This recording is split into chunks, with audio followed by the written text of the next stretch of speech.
우리 정치의 한 달 앞을 내다보는 시간이죠. 월간, 오늘은 월간 하태경 편입니다. 국민의힘 하태경 의원 어서 오십시오. 네, 안녕하세요. 하태경입니다. 제가 앞에서 그래프를 읽다가 하나 좀 실수를 했어요. 예, 왜냐하면 이재명 윤석열 후보 그래프를 제가 바꿔서 읽었는데 제가 생맹이어서 그랬던 건 아니고 여러분.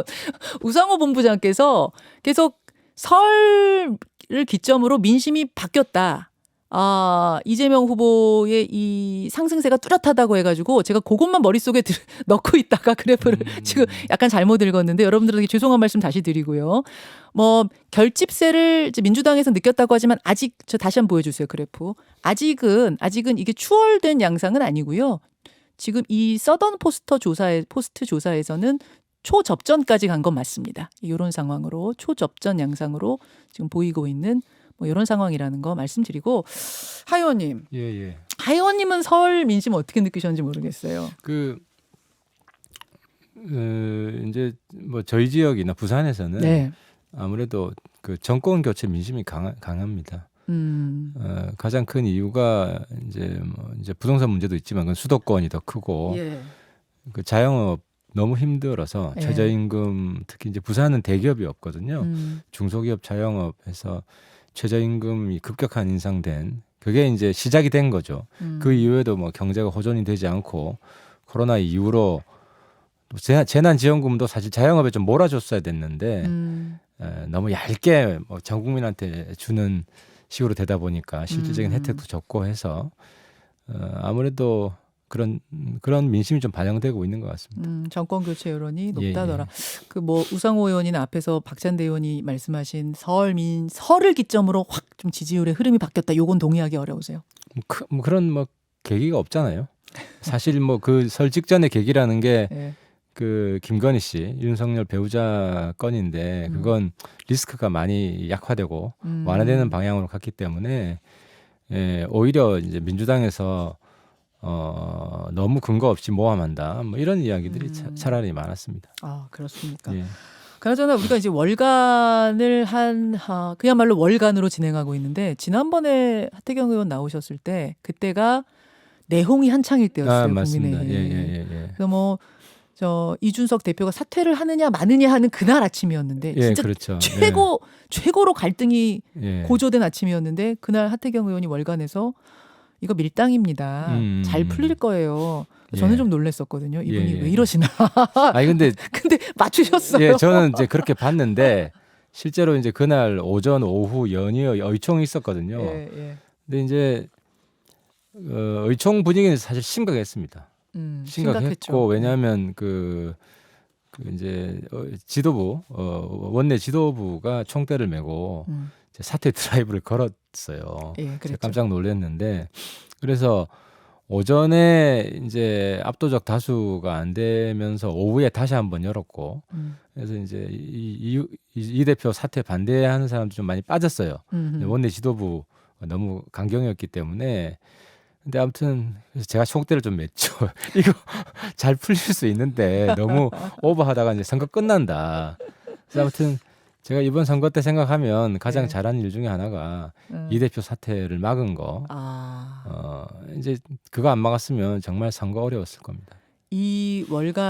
지난 월간 뒷얘기를 하는데 이게 벌써 한참 전 얘기처럼 느껴질 그렇죠. 만큼 진짜 그 사이 또 많은 일이 일어났고 격변의 대선 같습니다. 그게 봉합되자마자 윤석열 후보 지지율이 또 확 솟았어요. 그렇죠. 제가 지난번에 말씀드렸듯이 제가 왜 해피엔딩 낙관했냐면 윤 후보가 이준석 대표의 그 대전략 전환 그걸 수용을 했거든요. 수용을 했죠. 그래서 윤 후보랑 가까운 사람들도 다 수용을 했기 때문에 근데 이제 감정의 골은 깊었던 거죠. 그건 사실이죠. 예, 그래서 지금 이제 감정의 골도 이제 메워지고 있고. 근데 송영길 민주당 대표가 어제 한 인터뷰에서 이런 말을 했더라고요. 윤석열 후보가 대통령이 되면 제일 먼저 팽당할 사람이 이준석 대표다. 이게 송영길 대표가 저한테 당해놓고 아직 정신을 못 차리는데 그때 이제 민주당에서 한참 재미를 봤잖아요. 소위 이관계. 이준석 대표 응원을 엄청 했잖아요. 응원 많이 했죠. 이준석 대표를 살려야 되고 그게 이제 갈등의 골을 메우기 위해서 그래서 민주당 의원들이 저보고 하는 말이 하 의원 아니었으면 자기들이 이겼다. 왜 그 사태를 막아가지고 그래서 이미 끝난 일인데 다시 이제 불을 지피고 있는 거거든요. 이관계라고 보시는 거예요? 이준석 팽당할 거다. 뻔하죠. 근데 송영길 대표는 사실 헛발질을 많이 했잖아요. 사실 586 용태 아무도 안 나가잖아요. 그 되지도 않고 사실 뭐 586도 문제가 있지만 민주당 그 밑에 초선들이 보면 더 문제가 심각하잖아요. 그래서 국민들도 왜 더 문제가 많은 사람들은 그냥 있는데, 그래서 송 대표가 어쨌든 제가 볼 때는 뭐 계속해서 잔수를 두고 있는데 이미 다 흘러간 물이고 뭐 후렴구 반복해봐야 큰 감동이 있습니다. 내일 송영길 대표가 출연하세요. 아니, 제가 이 질문 그거를 하겠습니다. 뻔한 수를 눈에 다 보이는 수를. 알겠습니다. 여하튼 예. 자 이제 안부 토크였고 예. 본격적으로 설 연휴 동안 벌어진 일들을 좀 짚어보죠. 앞에 뭐 박찬대 의원하고도 짚었습니다만 예. 이재명 후보 배우자 김혜경 씨의 이른바 과잉 의전 논란, 예. 뭐 어디서는 갑질 논란이라고 하고 어디서는 뭐 과잉 의전 논란이라고 하고 좀 이름들을 다양하게 붙였던데요. 하여튼 그 논란이 크게 이슈가 됐습니다.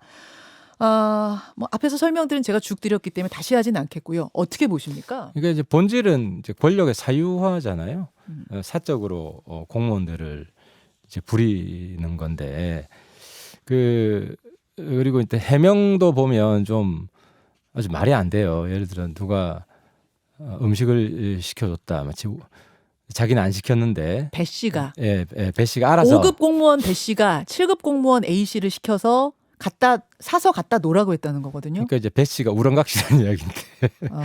그러니까 그 먹는 음식인데 자기 뭐 구매에 맞는 게 있을 것이고 시켜 먹을 때 뭐 고르기도 하고 그러잖아요. 뭐 그런 것도 이해도 안 되고 또 약 이름 그 보니까 리비알이더라고요. 폐경 치료제. 예, 그렇죠. 근데 이제 배 씨는 결혼한 지 몇 년 되지도 않은 본인이 하고 상관이 없는 약이잖아요. 근데 뭐 호르몬에 문제가 있어서 그랬다 배 씨가 그렇게 얘기는 하더라고요. 그러니까 이제 그런 게 자꾸 이제 의심을 좀 증폭을 시키고 그냥 이게 근데 사실 이게 변명하기가 좀 어려울 것 같아요. 우리 사회가 권력 사유화하는 것에 대해서 굉장히 민감하고 엄격하게 네. 대처하는 추세이기 때문에. 근데 이제 이것도 자업자득이다. 민주당이 배우자 문제를 굉장히 키웠잖아요. 후보 본인보다 배우자가 더 중요한 것처럼 키워가지고 그 반사 효과로 자기들이 지금 당하게 돼버린 것 같아요. 김건희 씨 뭐 녹취록이라든지 그렇죠. 이런 걸 너무 키우다 보니까 그렇죠. 김건희 씨, 그러니까 국민들이 그러면은 이제 이 후보 배우자는 어떠냐. 근데 지금까지 녹취록 보면은 김건희 씨가 어떤 그 자기 남편의 권력을 사적으로 이용한 그런 건 하나도 없잖아요. 근데 김건희 씨가. 근데 이제 네. 어제 송영길 대표가 또 한 인터뷰에서 이렇게 얘기했더라고요. 김건희 씨가 저 윤석열 후보 검찰총장 시절에 한동훈 검사하고 통화를 몇 차례 한 줄 아느냐. 그걸 먼저 생각해봐라. 이렇게 말씀하셨어요. 그러니까 통화 내용은 아무 문제가 없다는 거 아니에요. 통화 내용에 문제가 있었으면 내용 가지고 시비를 걸었을 텐데. 아하. 그렇잖아요. 통화 자체는 문제가 그러니까 없다. 통화 내용에서 뭐 한동훈을 통해서 무슨 검찰 권력을 남용한다든지 악용한다든지 하는 내용이 있었으면 그거 가지고 이미 난리가 나지 않았겠어요. 통화 자체만 가지고 뭐라고 할 수는 그렇죠. 없지 않느냐. 지금 예. 그 말씀이 똑같이 놓고 볼 수는 없다. 그 말씀이신 거예요. 그러니까 배 씨하고 저희도 마찬가지죠. 통화를 많이 했다고 문제 삼지는 않잖아요. 그건 지금 내용이 문제인 거지. 배 씨도 어제 해명을 내놨고 1시간 뒤에 김혜경 씨도 해명 입장문을 내놨는데요. 이제 배 씨 얘기는 아무도 시키지 않았는데 내가 잘 보이고 싶어서 저지른 일이다.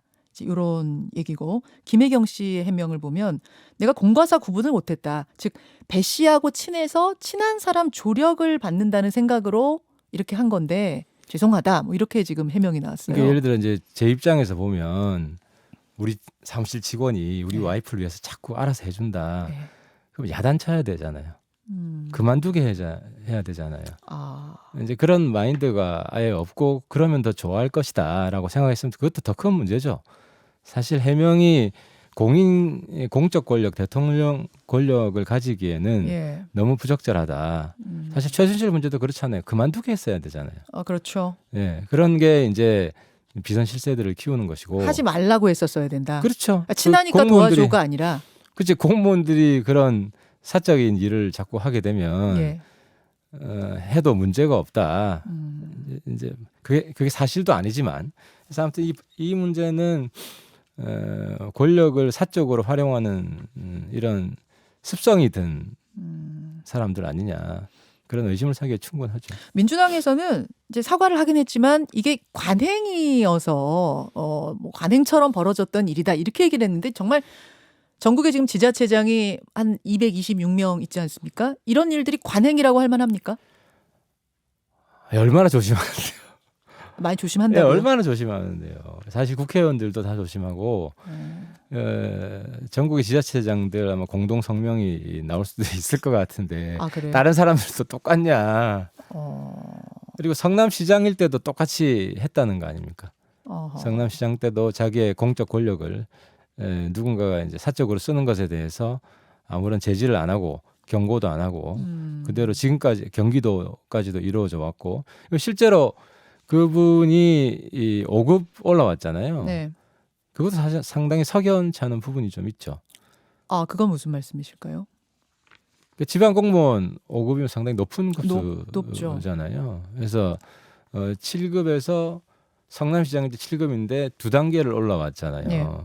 그 일반 공무원들은 한 10년 이상 걸리잖아요. 아 그러니까 상당히 고속 승진한 걸 보면 사적으로 뭘 잘해주면 특혜를 주는 거 아니냐.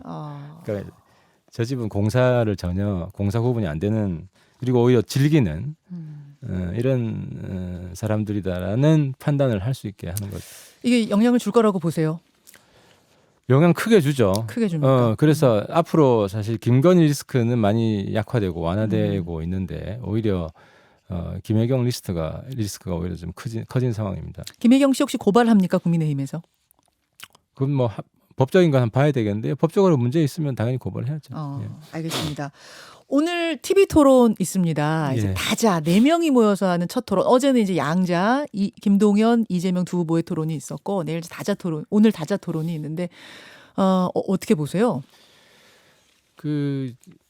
저도 사실은 이제 뭐 토론 아주 못하는 편은 아니라고 생각하는데 예. 실제로 토론에서 득점하는 거는 토론 스킬하고 좀 상관이 없어요. 상관이 없어요? 예, 크게 상관없어요. 그러니까 국민들이 이제 과거에 이제 토론 아주 잘하는 뭐 우리 유시민, 뭐 진중권 이런 분들 있잖아요. 근데 자꾸 이제 말싸움하듯이 공격을 하다 보면 국민들 눈에 볼 때는 파이터하고 리더는 다르거든요. 아 파이터, 싸움꾼하고 리더는 다르다. 다르죠. 예. 자기 국민들을 잘 대변해주고 그래서 가장 중요한 게 이제 안정감, 신뢰감이거든요. 근데 이재명 후보 보면 장점이 빨라요. 네. 그렇죠. 그리고 영리한 것처럼 보여요.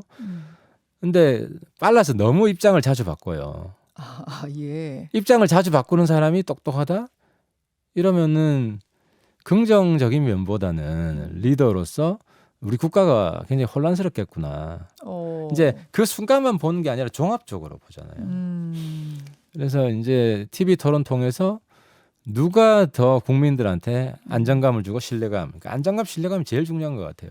그런 면에서는 윤 후보 같은 경우는 솔직히 좀 느린 면이 있어요. 순발력은 좀 떨어진 면이 있는데 한번 결정하면 쭉 가잖아요. 그래서 지난번에 이제 우리가 선거 대전략 2030 중시 전략으로 연초부터 바뀌고 나서는 쭉 가고 있잖아요. 근데 토론하다가 청약 통장이라든지 뭐 이런 거 얘기 나왔는데 못하면은 이거 어떡합니까? 모르는 질문이 나와버리면? 근데 토론을 지금 경선 때만 해도 한 16번 했었거든요. 근데 제가 옆에서 보니까 윤 후보 그때 아마 기억하시겠지만 윤 후보가 가장 점수를 잃을 거라고 봤는데 실제로 가장 마이너스 후보는 다른 사람이었어요. 누구였어요? 구체적으로 이름은 누가 제일 마이너스였어요? 토론하고 나서 자체 분석은 어떻게 나왔어요? 그러니까 그 당시 윤 후보는 생각보다 잘했다. 예. 라고 해서 이제 마이너스는 안 됐었거든요. 혹시 그때 홍모 후보님이 자체 평가로 제일 마이너스였어요? 다 지난 이야기고요. 근데 이제 그래서 이번에 후보 토론도 한번 끝까지 지켜봐야 되고 실제로 마지막에 웃는 사람이 누군지는. 근데 저는 뭐 큰 실점은 안 할 것이라고 봅니다. 근데 이재명 후보는 말 바꾼 게 너무 많기 때문에 이제 그런 점들이 반드시 부각되게 돼 있고 그래서 안정감, 신뢰감 두 가지 기준으로 볼 때는 상당히 타격을 받을 가능성이 있다고 봅니다. 오늘 뭐 앞에서 박찬대 의원 민주당에서 나오셨기 때문에 아무래도 오늘 월간이긴 하지만 하태경 의원이 국민의힘 쪽 입장에서 설명을 드리고 있다는 건 여러분 좀 감안을 해주시고요. 다시 좀 월간 조금 객관적인 입장에서 봤을 때 심상정 안철수 후보는 오늘 토론 어떻게 할 거라고 보세요? 본인 지지율 높이는 게 우선순위이기 때문에 네. 아무래도 심상정 후보는 이재명 후보를 주로 타겟으로 해야 맞고 안철수 후보는 윤석열 후보를 타겟으로 해야 맞을 것 같아요. 표를 근데 이제- 뺏어올 수 있는 곳. 그렇죠. 근데 안철수 후보 같은 경우도 두 가지 면이 같이 있는 것 같아요. 이재명 후보를 네. 잘 막아줘야 네. 이제 야당 지지자들 일부도 올 수 있다. 이렇게 보이는 거고. 그리고 안 후보는 이제 과거 본인이 사실 토론에서 크게 실수한 적이 있잖아요. 이제 그런 점 때문에 사실 저는 오늘 안 후보에 좀 주목해서 안철수 후보에 주목하세요. 얼마나- 오늘 관전 포인트 안철수입니까? 저는 그래요. 얼마나 극복을 했는지. 윤 후보는 제가 토론을 경선 같이 하면서 많이 해봤잖아요. 예. 그래서 그 모르는 거 있으면은 뭐 그렇게 자연스럽게 모른다고 하고 넘어가더라고요. 알려달라 그러고. 그래서 재밌네요. 오늘 관전 포인트 하태경 의원의 관전 포인트는 안철수다. 안 후보님 긴장하십시오. 다른 얘기를 좀 해보겠습니다. 네. 그 어제 이재명, 김동연 이제 양자 토론을 하면서 이 두 분 사이에 연대 혹은 단일화에 뭐가 벌어지는 건가? 이런 느낌 받은 분들이 많아요. 어떻게 생각하세요? 아무래도 같이 근데 지금 김동연뿐만 아니라 가장 이제 파괴력이 큰 게 사실 안철수 이재명 단일화 시도 이야기도 나오잖아요. 네, 그것도 나와요. 근데 이제 안철수 후보가 그렇게 못하는 게 음. 이제 본인 정치가 끝날 수 있잖아요. 사실은 야당 정권 교체를 지지하는 사람, 정권 교체를 원하는 사람들의 지지를 사실 받고 있는 것인데, 근데 이제 그들에게 총부리를 겨누는 거잖아요. 이재명 후보랑 단일화를 하는 거면. 예. 그리고 이제 김동연 후보 같은 경우는 똑같다고 보거든요. 어. 이제 문재인 정부 안에서 이제 다른 목소리를 내어가지고 이대로는 나라가 안 된다. 그걸로 주목받았는데. 그렇죠. 근데 지지율이 높지는 않지만 예. 그게 본인의 정치 에너지이기 때문에 예. 그래서 이제 그런 점들이 좀 고민이 될 거예요. 고민은 될 텐데 근데 결과적으로 토론을 한 거는 네. 어쨌든 본인 부각시키기 위해서 유리하니까. 거기까지라고 보세요 하면 그 이상도 있다고 보세요. 예를 들어 이재명 대통령, 김동연 총리 뭐 요런 그림들이 어제 막 이재명 후보 누리꾼들 쪽에서는 관심이 있을 것 같아요.